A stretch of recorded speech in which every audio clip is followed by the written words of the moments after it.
Okay, for our next example, we're going to be reflecting around x equals line, and since y equals is a horizontal line, x equals is going to end up being a vertical line. So we're going to reflect the point -4 comma -3 around the line x equals -1.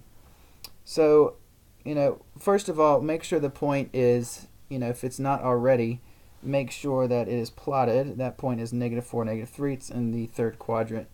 Okay, so like I said, most of the time it is going to be plotted.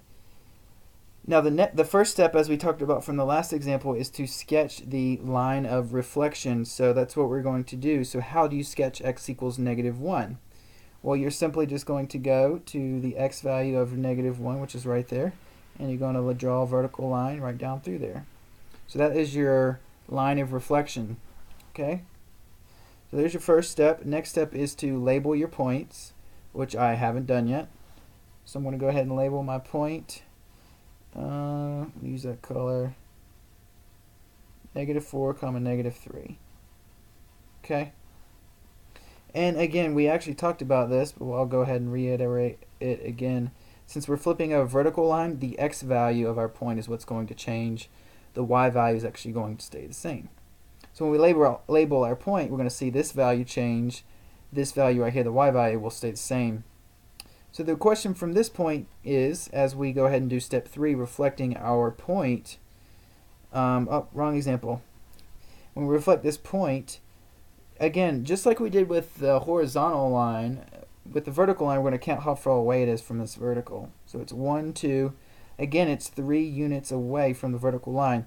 So we're going to count 3 units to the right of our line, since our original point was 3 units to the left, and that's going to be our new point. And again, I would recommend, going ahead and labeling your new point. Again, we'll make that purple, and that new point is 2 comma -3. And again, it is a reflection simply because these 2 points are the same distance from our blue line. They are just mirrored versions of each other, which is why we call it a reflection. And again, you can see the x value is what changed. The y value stayed the same because they're on the same vertical level. So that's it. It's pretty simple to reflect a point around a line. Just make sure you draw the line and that you put your other point on the other side of the line, the same distance away from this.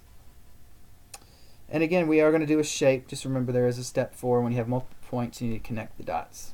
So that's example 2. I'll be right back with example 3. If you have any other questions about this example, let me know.